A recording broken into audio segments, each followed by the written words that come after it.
ناظرین، drama serial جان نثار کی next episode میں دکھایا جائے گا کہ نوشیروان کی قربت حاصل کرنے کے لیے کشمالہ اتنی گر جائے گی کہ اپنی بیٹی کو کچھ الٹے سیدھے ٹوٹکے کر کے اتنی بیمار کر دے گی کہ اس کے علاج کے لیے شہر جانا مجبوری بن جائے گا، اور اماں سائیں بابا سائیں خود کشمالہ کو فورس کریں گے کہ وہ جلد سے جلد گڑیا کو لے کر شہر پہنچ جائے، اور پھر وہاں پہ نوشیروان بھی ہے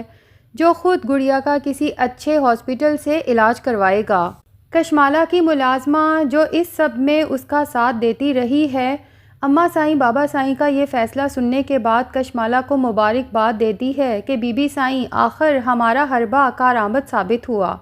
افسوس کی بات تو یہ ہے کہ ملازمہ یہ نہیں دیکھ رہی کہ کشمالہ کیسی عورت ہے جو محض ایک مرد کی محبت حاصل کرنے کے لیے اپنی بچی کو حربہ بنا رہی ہے۔ یہ عورت تو ماں کہلانے کے بھی قابل نہیں ہے۔ بہرحال کشمالہ شہر پہنچ جائے گی اور نوشیروان فوراً گڑیا کو شہر کے سب سے مہنگے ہاسپٹل میں ایڈمٹ کروائے گا۔ دعا بھی اس سب میں نوشیروان کے ساتھ ہوگی، اور کشمالہ سے یہ سب برداشت نہیں ہوگا کیونکہ وہ چاہتی ہے کہ بے شک ہاسپٹل میں ہی صحیح لیکن نوشیروان کے ساتھ الگ وقت گزارنے کو مل جائے۔ اب نوشیروان جب کشمالہ سے کہے گا کہ میں گڑیا کے پاس ہوں، آپ گھر جا کے ریسٹ کر لیں کیونکہ یہاں دعا بھی میرے ساتھ ہے، اگر کچھ مسئلہ ہوا تو ہم آپ کو بلوا لیں گے، لیکن کشمالہ دو ٹوک نوشیروان سے کہہ دے گی کہ بھلا میری بیٹی کی ایسی حالت ہے، میں گھر جا کے آرام کر سکتی ہوں، اور پھر دعا کو نیچا دکھانے کے لیے کہ میں تو ایک ماں ہوں اور تمہیں تو اللہ نے یہ درجہ بھی نہیں دیا، اس کی طرف رخ کر کے کہے گی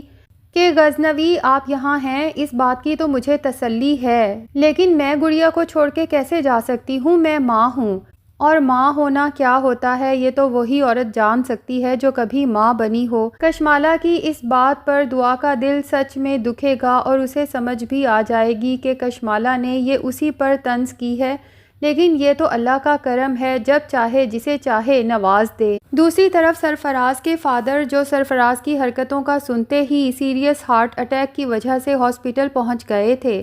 اور ان کی اس حالت کو دیکھتے ہوئے نوشیروان نے بھی سرفراز کو جان سے نہیں مارا تھا، اور دعا اور اس کے گھر والے بھی موقع کی نزاکت کو سمجھتے ہوئے فی الحال چپ ہو گئے تھے۔ بہرحال اب جب وہ ہاسپٹل سے واپس آتے ہیں تو سب سے پہلے فضا کے گھر آتے ہیں اور اپنے بیٹے کے کیے کی معافی مانگتے ہیں، بہت نادم ہوتے ہیں اور صاف طور پہ کہتے ہیں کہ میں بہت شرمندہ ہوں کہ میں اس مجرم آدمی کا بیٹا ہوں، لیکن آپ اس مجرم کو جو بھی سزا دینا چاہیں دے سکتے ہیں، میں اس سلسلے میں آپ کا پورا ساتھ دوں گا، کبھی بھی اس کی حمایت نہیں کروں گا اور نہ ہی یہ کہوں گا کہ اسے معاف کر دیں، وہ سزا کے لائق ہے اور اسے سزا ملنی بھی ضرور چاہیے۔ تو فضا کے فادر جب فراز کے فادر کو اس طرح سے روتے ہوئے دیکھتے ہیں، ان کا دل بھی پسیج جاتا ہے کہ ایک شریف النفس انسان اپنے بیٹے کے گناہوں کے پیچھے رو رہا ہے، اس لیے وہ انہیں تسلی دیتا ہے کہ نذیر بھائی آپ اتنے پریشان نہ ہوں، ہمیں آپ پر پورا یقین ہے کہ آپ نے ہماری بیٹی کا بہت خیال رکھا ہے، لیکن فراز کو جو بھی سزا دینی ہے یہ فیصلہ فضا کرے گی اور ہم سب حمایت کریں گے، جو بھی فضا کا فیصلہ ہوگا ہم اس کا ساتھ دیں گے۔ اب فراز کی ماں تو ایک دم سے چوکنا ہو جائے گی کیونکہ وہ تو کسی طور بھی نہیں چاہتی کہ فراز کے ساتھ کچھ برا ہو۔ اب لگتا یہی ہے کہ جیسے پہلے فضا کا مس کیریج ہونے کے بعد ان لوگوں نے فضا کو شیشے میں اتارا تھا، اب ایک دفعہ پھر فضا کو شیشے میں اتارنے کی کوشش کریں گے اور فراز جھوٹی محبت کے گیت گائے گا فضا کے آگے پیچھے تاکہ اسے جیل کی سزا نہ ہو۔ لیکن اس بار فضا اس ماں بیٹے کی مکاریوں میں ہرگز آنے والی نہیں ہے، گناہ ہی اتنا بڑا ہے جس کی سزا تو بہرحال بنتی ہے۔ دوسری طرف کشمالہ بھی شہر سے اصل میں جس کام کے لیے آئی تھی اس پر عمل درآمد کرنا شروع ہو جائے گی۔ اسے فراز کے بارے میں کافی معلومات تو حاصل ہو ہی گئی تھی، فراز کا دعا کے ساتھ جو بھی تعلق تھا اس کے بارے میں مکمل معلومات حاصل کرنے کے بعد آخر کار کشمالہ فراز کو بلوائے گی اور اپنی ہی گاڑی میں اس کے ساتھ میٹنگ کرے گی۔ فراز تو بہت حیران ہوگا کہ اتنی امیر و کبیر عورت آخر مجھ سے ملنے کیوں پہنچ گئی، اس لیے پوچھ ہی لے گا کہ کیا میں آپ سے ملنے کی وجہ پوچھ سکتا ہوں، تو کشمالہ کہے گی کہ دراصل میں دعا کو اپنے راستے سے ہٹانا چاہتی ہوں اور میں یہ بات بہت اچھے طریقے سے جانتی ہوں کہ یہ کام تمہارے لیے بہت آسان ہے۔ فراز تو اب مزید حیران ہو جائے گا کہ یہ عورت میرے بارے میں بھی سب کچھ جانتی ہے، دعا کے بارے میں بھی اور ہمارے آپس کے تعلقات کے بارے میں بھی۔ تو حیران ہو کر کشمالہ سے پوچھے گا کہ تم تو سبھی کچھ جانتی ہو، مجھے بتاؤ تو صحیح کہ آخر تم ہو کون؟ تو کشمالہ سرفراز کو بتا ہی دے گی کہ میں نوشیروان غزنوی کی پہلی بیوی ہوں۔ سرفراز تو یہ سن کے حیران رہ جائے گا اور سوچے گا کہ واہ کیا قسمت پائی ہے اس نوشیروان غزنوی نے، دو بیویاں رکھی ہوئی ہیں اور وہ بھی اتنی حسین۔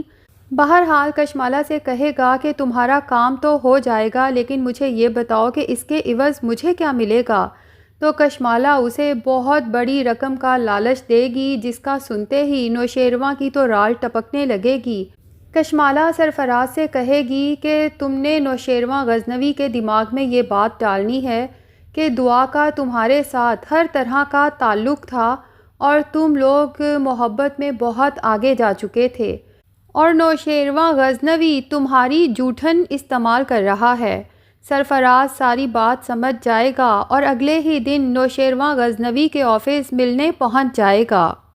اب وہاں جا کے نوشیروان کے سامنے جب وہ دعا کا نام لے گا تو نوشیروان سے پہلے ہی جعفر کو شدید غصہ آئے گا اور وہ سرفراز کو وارن کرے گا کہ اگر دوبارہ تم نے بی بی سائیں کا نام اس بے باکی سے لیا تو یہیں کھڑے کھڑے تمہیں گولی مار دوں گا۔ تو سرفراز طنزیہ لہجے میں کہے گا واہ واہ، شاہ سے زیادہ تو شاہ کے وفادار ہیں یہاں پر۔ اور نوشیروان سے کہے گا کہ آپ کو یہ تو پتہ چل ہی چکا ہے نا کہ دعا میرے ساتھ گھر سے بھاگی تھی۔ مجھے تو حیرت ہوتی ہے کہ آپ نے اتنی گری ہوئی لڑکی سے شادی کر لی، اسے اتنی عزت دی۔ جو لڑکی ایک آدمی کے پیچھے اپنے ماں باپ کے سر میں دھول جھونک دے، اس لڑکی کا کیا کردار ہو سکتا ہے؟ لیکن نوشیروان دعا کے بارے میں کوئی بات سننا پسند نہیں کرتا، اسی لیے اسے ڈیفینڈ کرتے ہوئے کہے گا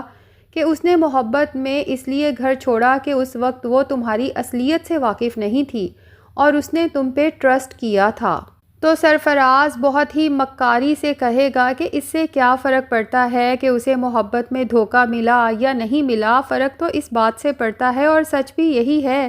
کہ آپ سے پہلے تو وہ میرے حصے میں آئی ہے۔ فراز کی یہ بات سن کے ایک طرف تو جعفر کا خون کھولنے لگے گا اور دوسری طرف نوشیروان بھی فوراً ڈرا سے اپنا ریوالور نکالے گا اور سرفراز پہ تان دے گا۔ تو ناظرین لگتا تو یہی ہے کہ جب نوشیروان اسے گولی مارنے لگے گا تو یہ سرفراز ساری سچائی بتا دے گا کہ میرا دعا کے ساتھ کوئی فزیکل ریلیشن شپ نہیں تھا، دراصل مجھے یہ سب کام کرنے کے لیے آپ کی پہلی بیوی کشمالہ نے ہی پیسے دیے ہیں اور اس نے ہی یہ سارا پلان بنایا ہے آپ کو بتانے کے لیے اور دعا کے خلاف بھڑکانے کے لیے۔ تو اس کے بعد ظاہر ہے کہ نوشیروان اس کشمالہ کو مزید تو اپنی زندگی میں برداشت نہیں کرے گا، اور یہ کشمالہ جو یہ خواب دیکھ رہی ہے کہ دعا کو نوشیروان کی زندگی سے نکال کے مکمل طور پہ اسے اپنا بنانا ہے، اس کا یہ خواب محض خواب ہی رہ جائے گا۔ اگر نوشیروان کی زندگی سے کوئی جائے گی تو وہ کشمالہ ہے، اور مکمل طور پہ نوشیروان جس کا ہوگا تو وہ دعا ہے۔